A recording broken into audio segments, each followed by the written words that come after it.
Pak gambar nomor 1 tadi dilihat sama teman-teman ya, bahwa ciri dari zigomycotina teman-teman berbeda dari jamur divisi yang tiganya lagi. Kan ada zigomycotina, ada ascomycotina, ada basidiomycotina, ada deuteromycotina. Pak, kenapa nomor 1 jawabannya? Kamu untuk menjawab zigomycotina, teman-teman lihat dari hifa jamurnya. Gitu ya, itu kata kuncinya. Kata kuncinya bagaimana, Pak? Itu memperlihatkan hifa jamur di mana hifa jamurnya itu dia tidak punya sekat, gitu ya. Tidak punya sekat-sekat di antara hifa-hifanya, di antara sel-selnya. Maka kalau kalian melihat seperti tadi ya yang panjang, lalu dia ada buletan yang di atas, panjangnya itu dia hifa dan hifanya tidak bersekat, itu ciri dari zigomycotina. Gitu ya. Oke, nah Pak kalau basidio bagaimana? Basidio dengan ascomycotina teman-teman umumnya itu dia multiseluler. Maksud multiseluler di sana itu maksudnya makro gitu ya. Jadi besar-besar. Jadi bisa dilihat penampakannya oleh tangan dipegang bisa. Itu pada umumnya spesiesnya besar-besar. Tapi ada juga Pak yang kecil di asko ada itu ya Saccharomyces itu dia ascomycotina dia yang uniseluler. Tapi dia bisa dilihatnya oleh mikroskop. Tapi umumnya basidio dengan ascomycotina teman-teman itu dia besar-besar gitu ya. Apa cirinya basidio? Basidio paling umum yang dilihat sama teman-teman berupa payung kan ya. Nah, seperti payung. Kalau ascomycotina ascus gitu ya. Ascus itu apa Pak? Jadi ada kantung-kantung. Jadi ada jamur tapi ada kantungnya di atasnya. Gitu ya. Jadi bolong di atasnya lalu membentuk badan ke bawahnya gitu ya. Kalau deutero biasanya tidak diungkapkan. Kenapa? Sebab jamur ini dia imperfektif gitu ya. Jadi ada fase di mana reproduksinya belum diketahui.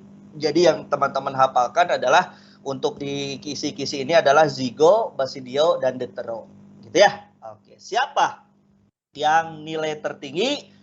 Oke, oh Rama. Oke, baik. Soal nomor 2, dipersilakan. Betul atau salah? Batang keras dan bercabang, daun bertulang menyirip, bunga dengan mahkota berjumlah 8, merupakan ciri dari monokotil. Oke, betul atau salah? Silahkan. Yuk. Ciri dari monokotil betul atau salah? Oke, 37 waktunya. Oke, harusnya apa? Bukan monokotil teman-teman. Ini 10 orang menjawab ini gitu ya. Dia menyatakan betul. Kata kuncinya di soal yang kedua ini diminta sama di kisi-kisi itu teman-teman nanti mencirikan apa perbedaan antara dikotil dan monokotil gitu ya. Termasuk nanti kita bisa membedakan dengan gimnosperme gitu ya atau berbiji terbuka. Nah, teman-teman berbicara di sini kata kunci soal batang keras gitu ya. Batang keras itu kan gimnos keras, dikotil keras, monokotil juga keras. Tapi ada kata kunci tambahan di sini adalah bercabang, teman-teman. Kalau bercabang berarti umumnya siapa, Pak? Berarti bisa ke gimnosperme, bisa ke dikotil, angiospermenya dikotil. Gitu ya. Jadi masih ada 2 jawaban.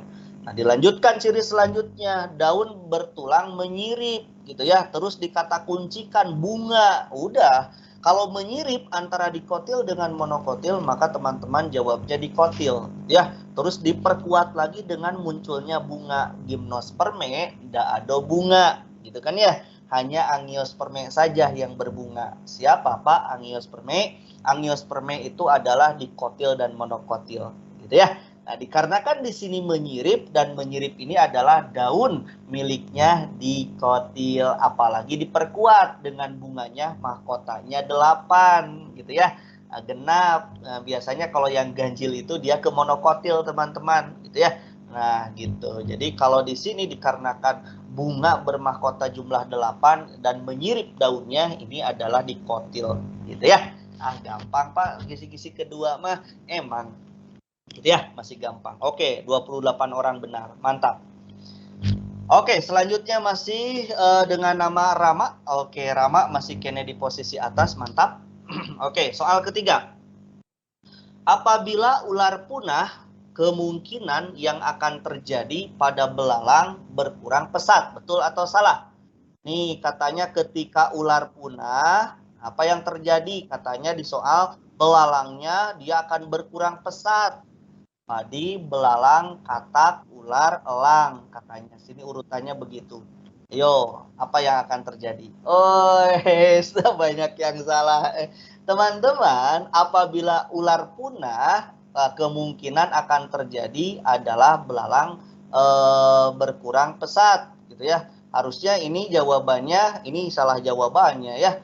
Belalang berkurang pesat. Ayo, betul atau salah? Gini saya ceritakan. Ini teman-teman banyak yang jawab 23, ini salah ya.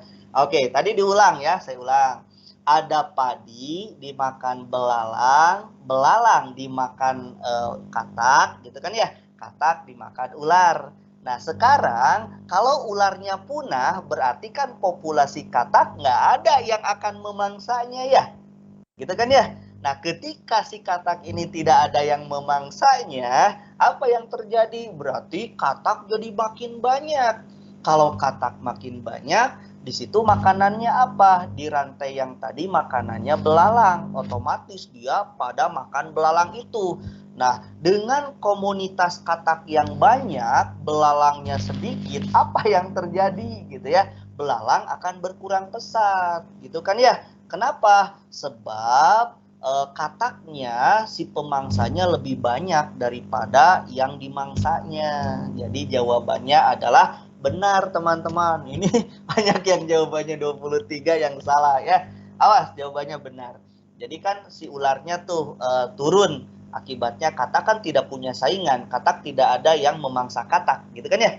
Kalau tidak ada yang memangsa katak, kataknya jadi banyak. Kalau banyak kataknya, belalangnya pasti berkurang sebab makanan katak, gitu ya. Gitu. Jadi bisa ya. Awas tak ada. Nah, ini rantai makanan yang barusan seperti itu ya. Kisi-kisinya mirip begitu. Oke, pinter. Jadi siapa yang posisi pertama? Wah, ada yang naik. Rama masih tetap di atas ya. Mantap sekali Rama. Oke, yang lainnya boleh semangat. Silakan. Soal nomor 4.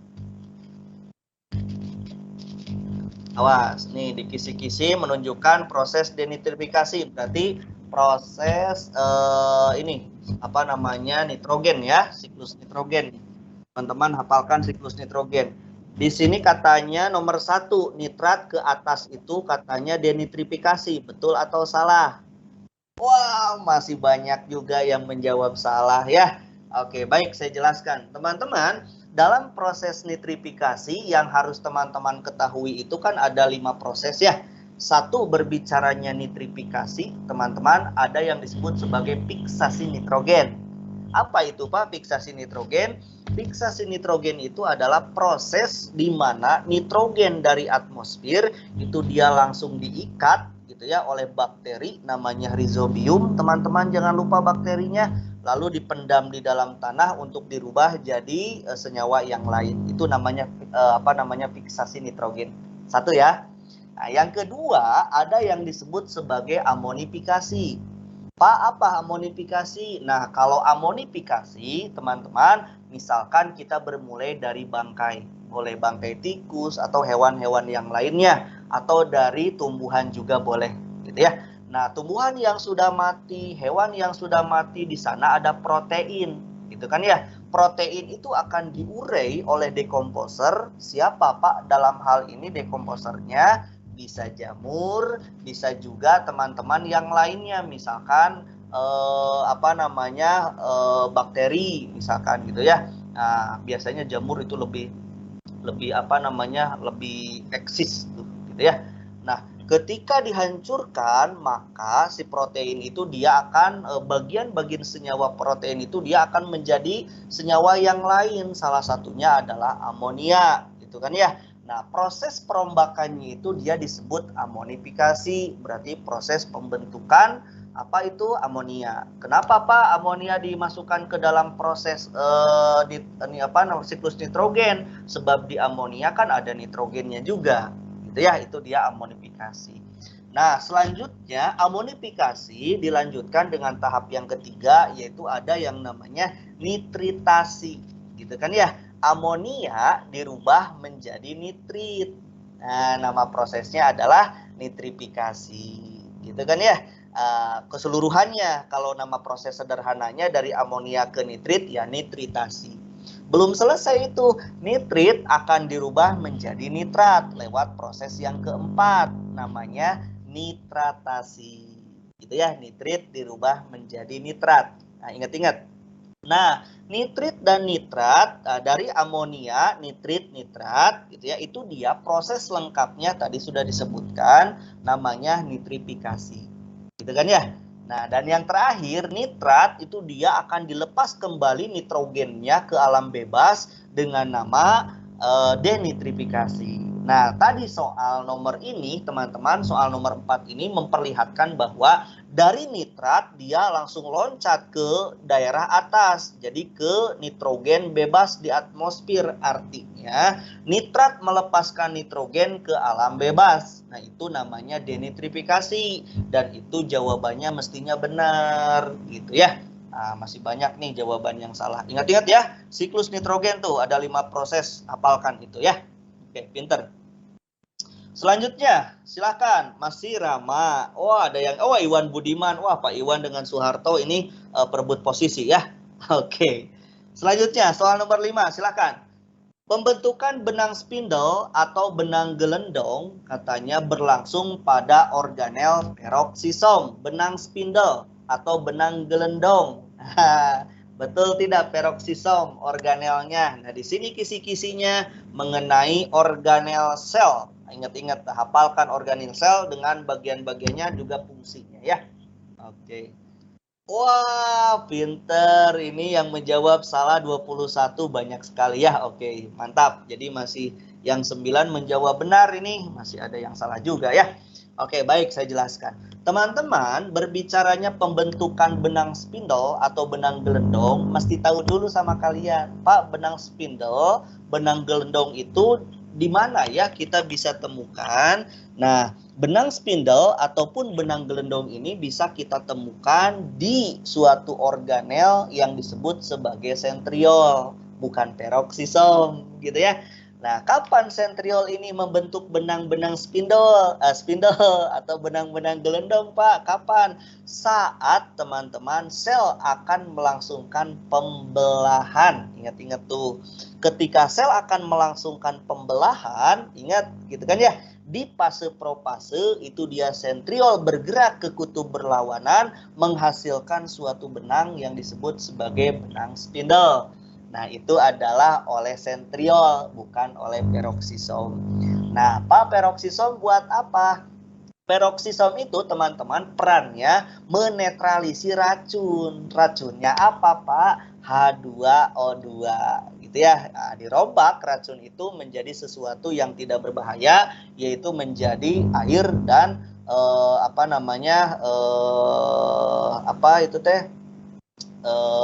uap air yang ada di dalam tubuh kita itu dia dari hasil salah satunya adalah pemecahan dari H2O2 gitu ya. Nah, salah satu yang lainnya itu teman-teman juga dihasilkan ada yang disebut sebagai oksigen gitu.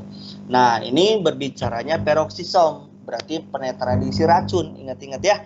Nah, sedangkan jawaban yang benar benang spindle dan benang gelendong itu adalah sentriol gitu. Jadi 9 orang masih salah ya. Oke. Dan ingat organel yang lainnya juga selain organel, teman-teman juga hafalkan struktur dari membran sel gitu ya, dinding sel gitu, atau fungsi-fungsi dari RE, nukleus gitu, ribosom, mitokondria, itu tolong dihafalkan ya. Ribosom sintesis protein, nukleolus sintesis RNA, nukleus mengendalikan seluruh aktivitas sel gitu kan ya. RE ada kasar sintesis protein, ada yang halus dia sintesis lemak. Terus ada mitokondria, dia respirasi sel untuk menghasilkan energi gitu kan ya.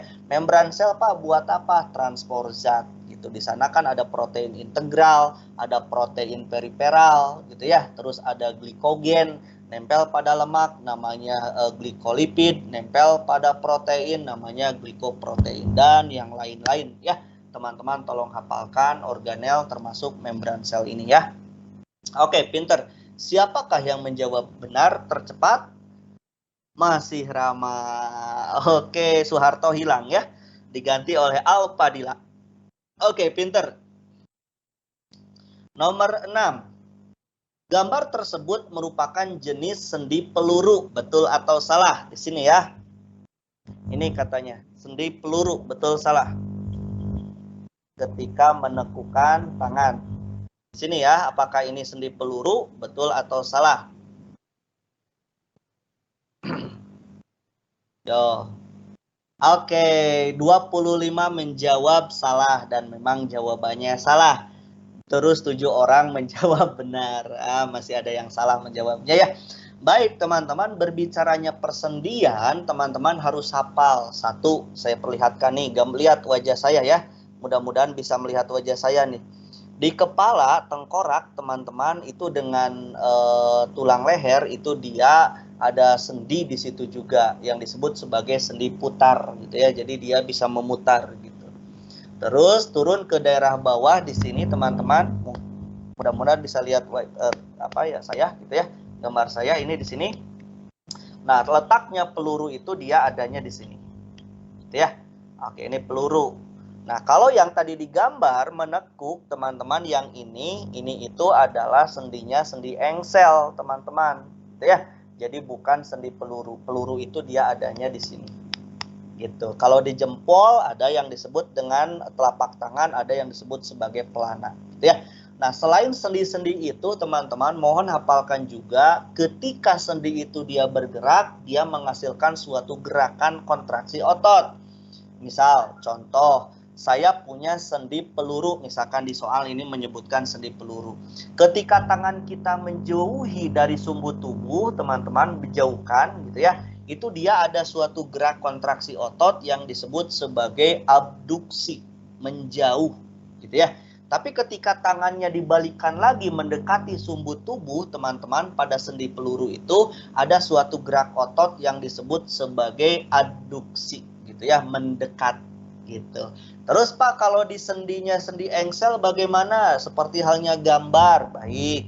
Kalau di seperti halnya gambar barusan itu antara menekuk dengan meluruskan gitu kan ya, menekuk meluruskan. Berarti di situ ada gerakan kontraksi otot yang disebut sebagai ekstensi dan fleksi gitu ya. Jadi kalau fleksi apa Pak? Fleksi saat saat si engsel ini dia menekuk. Nah, itu dia fleksi. Tapi ketika engsel itu dia diluruskan kembali, maka itu dia disebut sebagai ekstensi. Gitu ya. Nah, teman-teman itu harus tahu abduksi. Terus ada inversi eversi. Kalau inversi itu ke arah dalam, jadi kaki kita ditekuk, digerakkan ke sisi dalam gitu ya. Itu dia inversi. Kalau dijauhkan dikeluarkan begini gitu ya, keluar ke arah keluarkan, itu dia eversi gitu. Jadi gerakan ototnya juga tolong dihafalkan ya. Selain jenis sendinya, saya titip di kisi-kisi ini teman-teman menghafalkan gerak kontraksi ototnya. Yang tadi ya, ada abduksi, adduksi, fleksi, ekstensi, inversi, eversi gitu ya, dan yang lain-lain. Mohon itu dihafalkan juga. Oke, pintar. Jadi jawaban yang 25 orang ini sudah tepat ya. Siapa saja ini? Oke, kita lihat. Wah, diganti. Alah, ini siapa namanya? Saya nggak kuat menyebutnya ya. Ini Rama dikalahkan oleh seseorang itu. Wah, oke. Soeharto muncul kembali. Oke, baik. Soal nomor 7. Peredaran darah besar katanya mengalir dari bilik kiri seluruh tubuh serambi kanan. Betul atau salah? Sistem peredaran darah besar dari selambi kiri, dari bilik kiri, maaf, ke seluruh tubuh.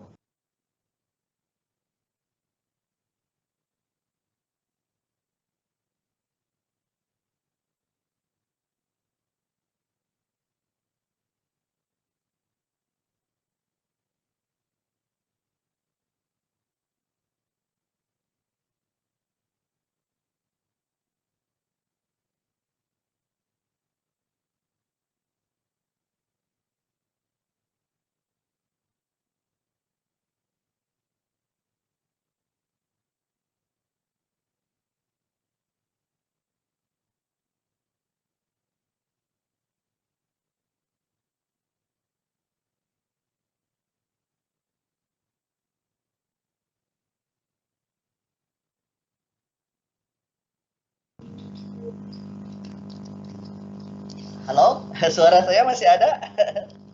Halo? Halo? Masih, Pak. Masih ya, maaf tadi aduh ya keluar nih. Oke, saya ulang lagi. 26 masih terlihat share screen-nya? Masih, Pak. Masih ya, baik, terima kasih.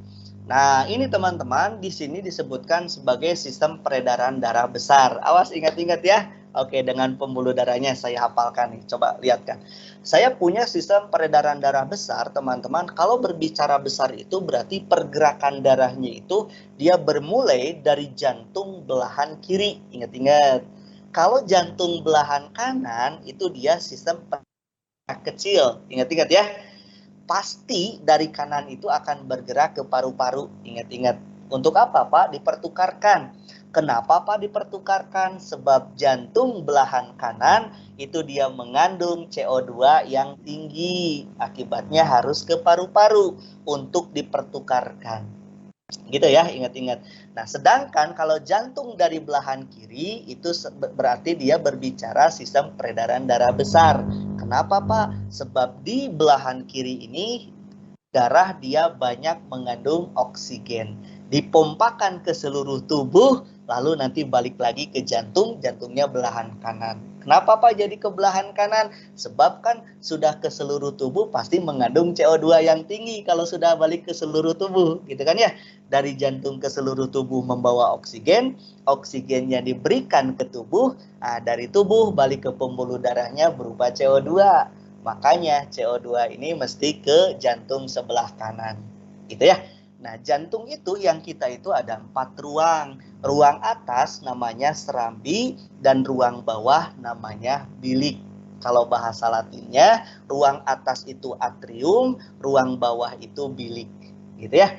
Nah, saya tanya, dari bilik kiri ke seluruh tubuh darah dia mengalir keluar pertama kali lewat pembuluh darah apa? Dari bilik kiri. Ayo. Keluar dari jantung lewat apa? Dari bilik kiri. Aorta, Pak. Pinter, aorta. Ih, mantap, keren ya. Yang kedua, semua arteri mengandung oksigen. Betul salah? Benar. Salah. Semua arteri mengandung oksigen. Salah. Ada arteri pulmonalis yang mengandung CO2. Awas ya, kebalikannya. Semua vena mengandung CO2. Betul salah? Betul salah? Semua vena mengandung CO2. Betul salah? Salah, sebab ada vena pulmonalis yang mengandung oksigen. Saya tanya, pembuluh darah yang memberikan darah buat jantung, namanya apa? Kan jantung memompa ke seluruh tubuh ya. Ada pembuluh darah yang memberikan kembali darahnya buat jantung untuk metabolisme jantung. Apa nama pembuluh darahnya? Yo, ada yang tahu? Ayo, siapa yang tahu? Pembuluh darah yang memberikan darah buat jantung sendiri. Apa? Vena. Bukan. Bukan. Arteri. Arteri apa? Coba buat jantung. Suka ada penyakitnya, gini kan? Kalian sudah kenal ya? Pulmonalis, bukan? Bukan. Arteri koronaria. Lupa lagi ya, kelas 11. Jadi pembuluh darah yang memberikan darah buat jantung itu sendiri adalah arteri koronaria. Makanya kan ada istilahnya jantung koroner gini kan. Ya, itu pembuluh darah koronarianya pasti tersumbat baik oleh lemak ataupun tersumbat oleh zat kapur. Gitu ya. Awas hafalkan pembuluh darahnya, ruangan-ruangan jantung sama peredaran darahnya ya. Pertukaran oksigen dan CO2-nya mohon dicek juga. Oke, siap? Gampang ya. Ini benar teman-teman ya. Dari bilik kiri seluruh tubuh serambi kanan. Ingat-ingat tuh yang harus dihafalkan barusan ya. Oke, baik, pinter. Nanti kalau ada pertanyaan langsung saja ya. Tinggal kamu, Pak, boleh saya nanya langsung aja. Woi, Rama naik lagi ke atas. Baik. Soal selanjutnya teman-teman, soal nomor 8 bisa diperlihatkan. Urin primer katanya dibentuk dan berkumpul pada bagian bernomor berapa? Ayo. Nomor 1, 2, saya ingat-ingat dulu nih, 1, 2, terus 3, 4, 4-nya jauh berarti ya, ini 6 dulu berarti, 6, 4, 5. 1, 2, 3, 6, 4, 5, urutannya begitu. So, yang mana tuh? Woi, 20 orang menjawab benar, 8 orang masih salah. Nih ya, baik, saya bahas. Teman-teman, berbicaranya ginjal itu kan dia fungsi utamanya itu dia pembentukan urin, gitu ya. Nah, proses pembentukan urinnya itu teman-teman mesti diperhatikan. Ada bagian dari ginjal yang bagian terkecil itu dia berperan aktif. Namanya adalah nefron.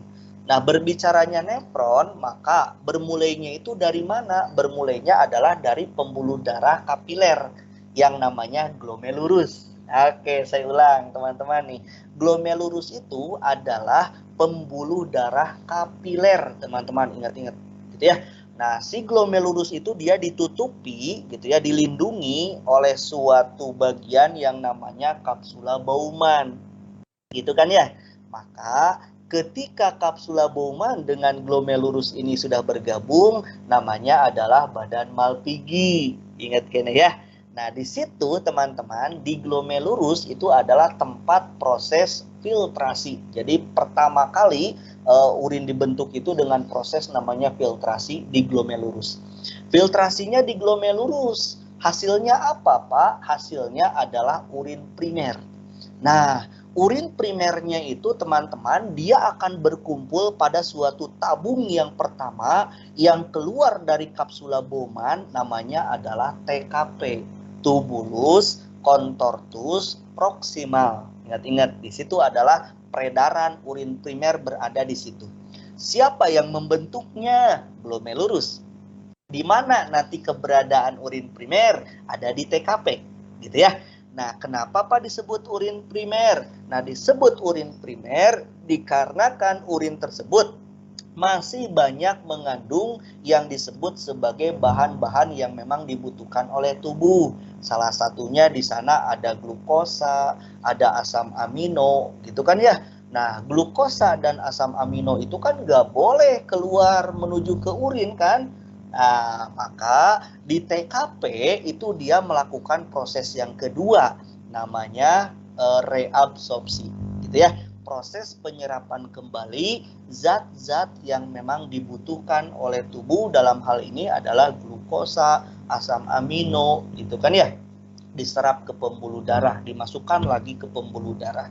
Nah, di TKP itu dia terjadi reabsorpsi, hasil penyerapan nutrisi tadi itu dia membentuk suatu urin yang disebut sebagai urin sekunder, gitu ya. Nah, urin sekundernya akan turun ke bagian lengkung, ada lengkung Henle menurun dan lengkung Henle yang naik. Gitu kan ya. Nah, di situ menurun dan naik itu terjadi reabsorpsi juga. Ada garam dan air di lengkung Henle itu adalah proses penyerapan reabsorpsi air dan garam di situ terjadi. Gitu ya. Lalu urin sekunder selanjutnya akan ke TKD, tubulus contortus distal. Bayangkan ya yang tadi gambarnya nomor berapa tuh, nomor 4 kalau tidak salah. Nah, distalnya itu teman-teman di situ terjadi proses yang ketiga namanya augmentasi, di mana zat-zat yang tidak dibutuhkan oleh tubuh dikeluarkan kelebihannya di TKD, namanya augmentasi. Nah, hasil dari augmentasi inilah yang disebut sebagai urin sebenarnya. Jadi dia akan masuk selanjutnya ke tubulus collectifus, tadi nomor kelima, gitu ya, terakhir collectifus. Di situ dia akan berkumpul di pelvis baru ke ureter, di ureter dia akan ke kantung kemih, di kantung kemih dia akan ke uretra, lalu dikeluarkan pipis, gitu ya. Awas jangan lupa proses pembentukan urin ya, saya sudah bahas. Nomor 20, banyak 20 orang yang betul. Siapa yang posisi di atas? Wah, kalah lagi Rama sama Iwan Budiman. Oke, semangat Soeharto. Ayo. Oke, soal selanjutnya, pinter. Nomor 9, lanjut. Bagian otak yang berfungsi untuk keseimbangan tubuh katanya dan koordinasi gerak otot adalah cerebrum. Betul atau salah? Keseimbangan tubuh dan koordinasi gerak otot. Cerebrum. Oke, betul salah. Awas, berarti kisi-kisi ini diminta tentang fungsi dari bagian-bagian otak. Waduh, sama. Ada 14 orang yang salah, 14 orang yang benar, seimbang ya. Namun jawabannya teman-teman salah, bukan cerebrum. Cerebrum itu otak besar. Otak besar itu tidak ada hubungannya dengan keseimbangan tubuh. Tidak ada hubungannya dengan koordinasi gerak otot. Yang ada adalah temennya yang satunya lagi, yang belahan ada di bawah otak besar, di belakangnya, persis di bawah, ke arah belakang ya, namanya cerebellum. Ingat-ingat, cerebellum. Belum apa Pak? Belum besar, berarti otak kecil harusnya ya. Cerebellum teman-teman, yang mengatur keseimbangan tubuh dan koordinasi gerak otot adalah cerebellum atau otak kecil. Nah, adapun cerebrum, teman-teman, itu dia ada bagian-bagiannya. Nih, saya bahas yang cerebrum ya. Cerebrum itu dia daerah otak besar, daerah depannya itu dia frontalis, teman-teman. Ingat-ingat ya, daerah jidat teman-teman itu adalah frontalis. Di situ adalah kecerdasan teman-teman untuk berpikir gitu. Itu di frontalis. Lalu ke arah belakangnya gitu ya, di arah ubun-ubun, di daerah kepala ubun-ubun itu dia ada yang disebut sebagai parietalis. Di situ adalah parietalis itu dia pusat sensoris, gitu ya. Jadi pusat-pusat penerjemahan sensoris itu ada di parietalis. Oke. Terus turun ke daerah samping kiri dan kanan dekat ke telinga itu ada temporalis di sini ya. Temporalis itu dia berkenaan dengan auditori. Jadi berkenaan dengan pendengaran teman-teman, temporalis. Terus lari cerebrum ke arah belakang itu ada yang disebut sebagai visual gitu ya. Jadi oksipital daerah belakang namanya daerah oksipital.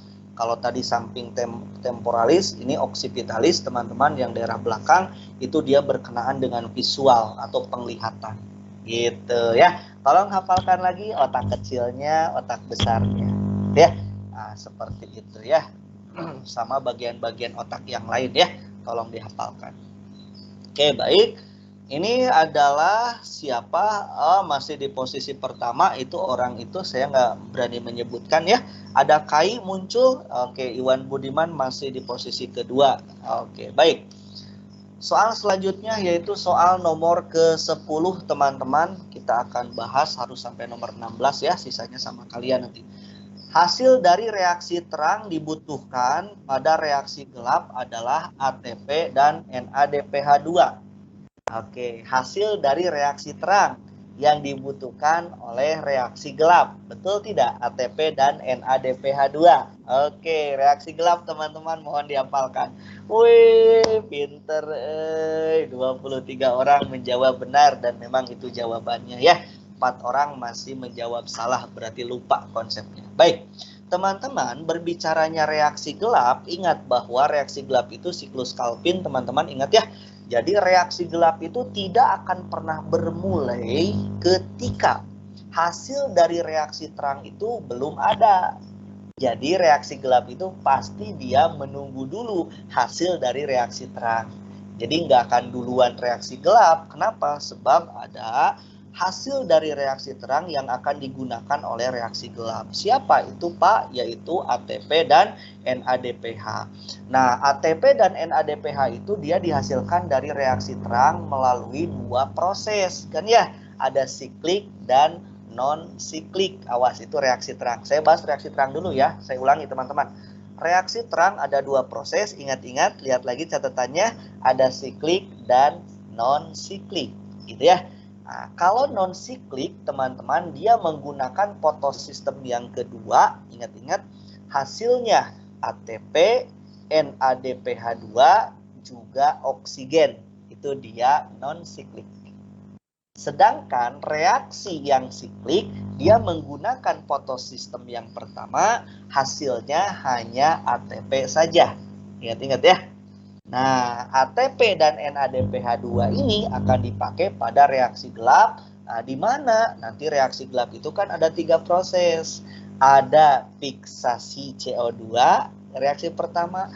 ada reduksi. Nah, ini dia. Tahapan reduksi adalah tahapan pemakaian hasil dari reaksi terang oleh reaksi gelap. Jadi ATP dan NADPH2-nya itu dipakai pada reduksi. Ingat-ingat ya, reduksi dah. Terus yang ketiga adalah regenerasi. Jadi dibentuk kembali bagian-bagian yang sudah dipakai pada reaksi gelap. Ingat-ingat ya. Tolong dihafalkan siklus dari reaksi gelapnya, mulai dari RUBP mengikat CO2 jadi PGA, PGA jadi PGAL, berapa yang akan jadi glukosa gitu ya, 2 molekul PGAL jadi glukosa, sisanya dia akan dibentuk RUBP kembali lewat reaksi regenerasi. Gitu ya. Oke, baik, pintar. Itu adalah mengenai reaksi terang dan reaksi gelap. Reaksi terang terjadi di mana? Di tilakoid, membran tilakoid atau di granum. Kalau reaksi gelap terjadi di stroma. Ya, baik, sudah saya bahas dah. Oke, siapa yang naik ke atas? Waduh, boleh muncul Soeharto. Ini Rama tidak bergerak lagi. Dapa Abdillah juga tidak bergerak terus. Silahkan. Kita lanjutkan soal nomor 11, teman-teman. Jika rantai DNA antisen AAT, GTA, GCC, maka rantai mRNA-nya itu apa? UUA, CAU, CGG. Betul atau salah? Ayo. Antisen nih, DNA antisen ke kodon, ke mRNA. mRNA itu adalah kodon. Yeay, betul. Jawabannya 18 orang menjawab betul. Dan 8 orang masih salah. Oke, pintar, berarti udah banyak yang tahu ya. Baik, teman-teman, di soal nanti di US itu ada tentang sintesis protein ya. Nah, salah satunya adalah penterjemahan. Ingat bahwa DNA itu kan double helix, 2 rantai ya. Ada rantai yang atas, ada rantai yang bawah. Pak, mana yang disebut sebagai rantai antisens? Yang antisen itu adalah rantai yang akan siap membentuk mRNA. Kapan yang atas disebut antisen? Kapan yang bawah disebut antisen? Ketika jenis protein yang diinginkan itu tergantung dari yang akan dibentuknya. Contoh, misal protein jenis kodenya itu ada di rantai bawah, DNA daerah bawah misalkan kodenya, maka yang bawah bisa disebut antisen.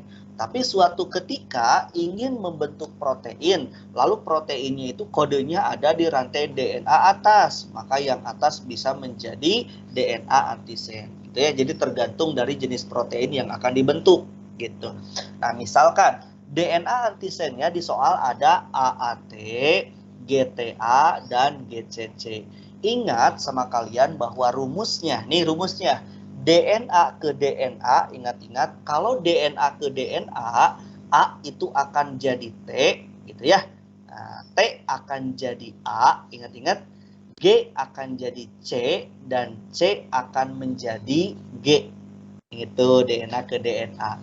Namun teman-teman, jika DNA-nya DNA antisens, dalam hal ini antisen, akan dirubah menjadi rantai mRNA, rantai kodon. Ingat-ingat ini mRNA itu kodon, maka teman-teman A akan dirubah menjadi U, teman-teman, gitu ya.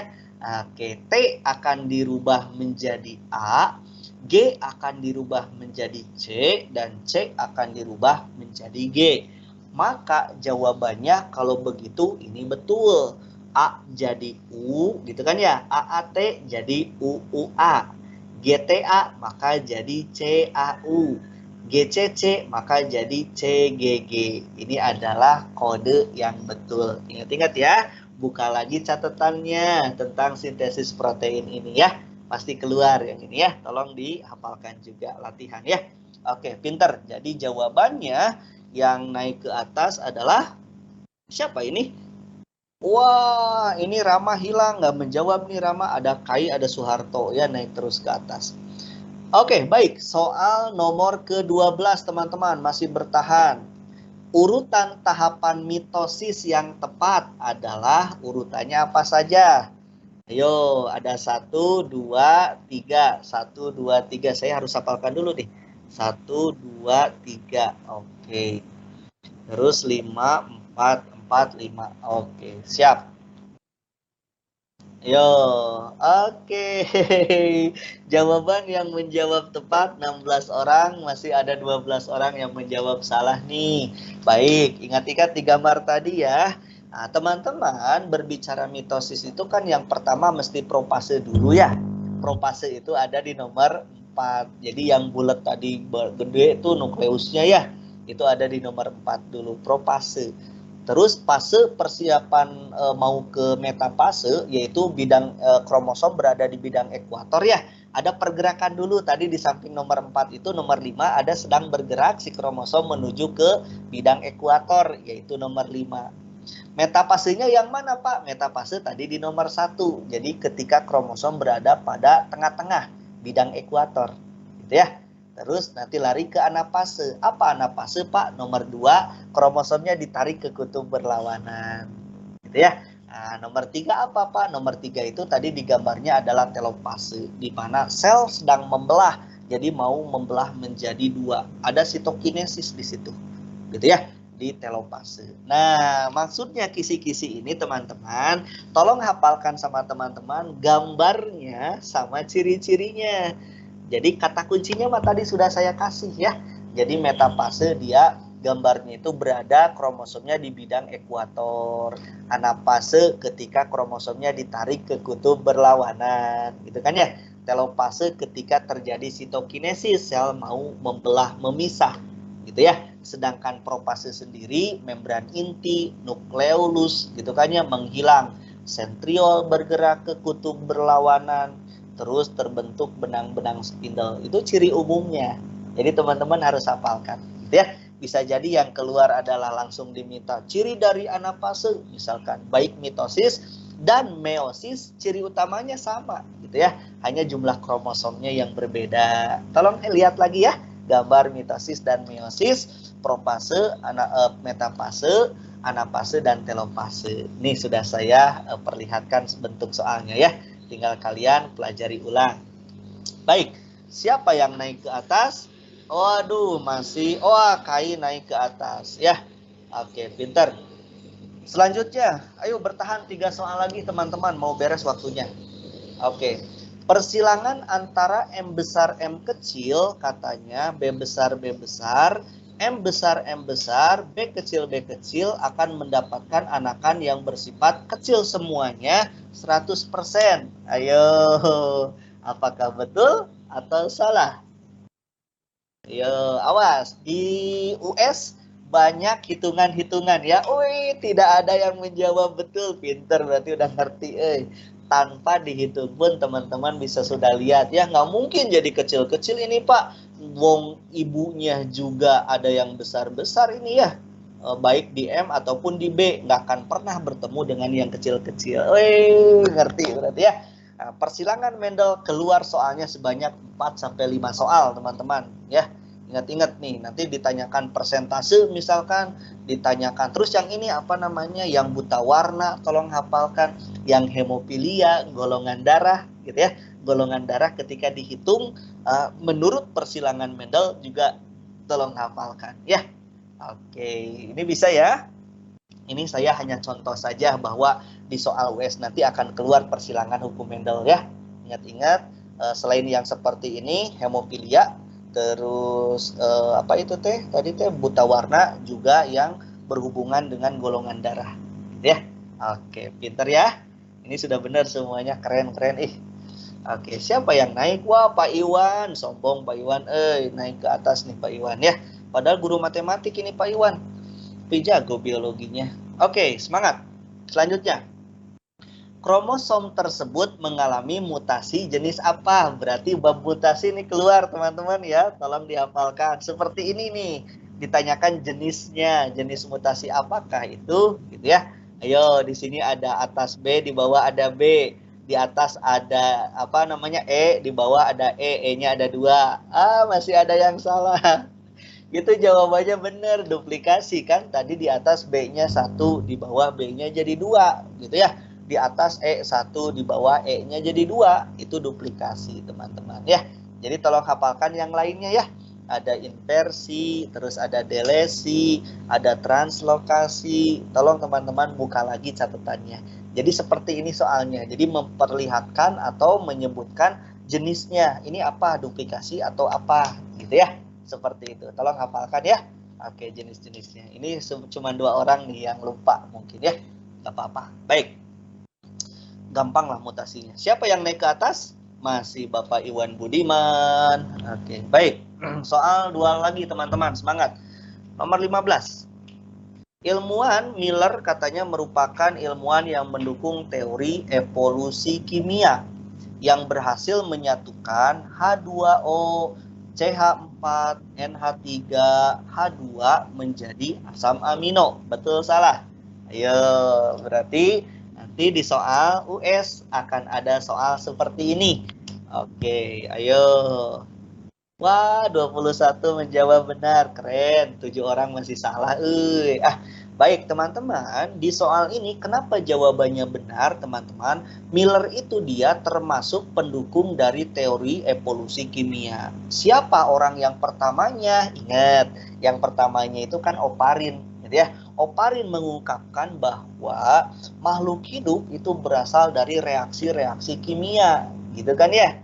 Hanya kelemahannya Oparin adalah belum tahu reaksi kimianya itu apa saja bahan-bahannya. Nah, bahan-bahannya itu dia diungkapnya oleh Harold Urey. Urey mengungkapkan, seorang ahli kimia mengungkapkan, saya tahu zat-zat atau kimia-kimia apa saja yang memang menurut Oparin tadi sebutkan. Nah, diungkapkannya oleh Urey ini, H2O, CH4, NH3, dan hidrogen ini diungkapnya oleh Urey. Namun Urey punya kelemahan. Apa kelemahannya?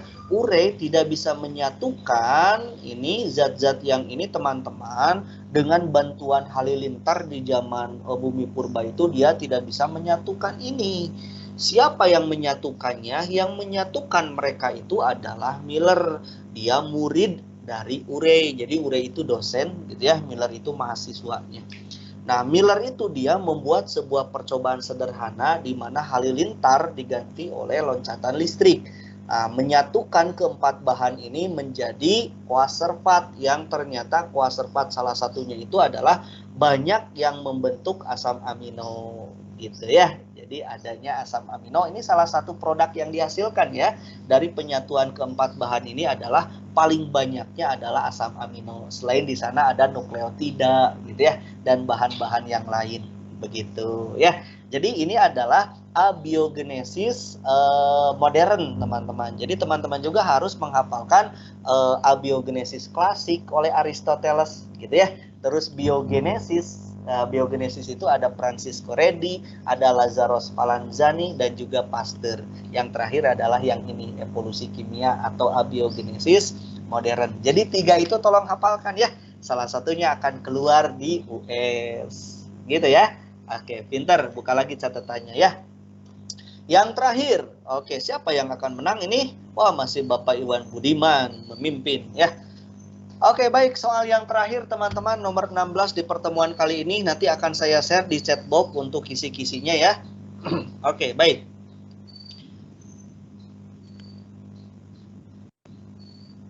Yo, oh maaf. Oke.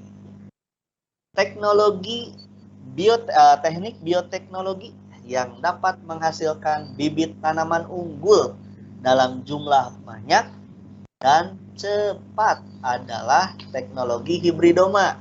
Oke, pinter.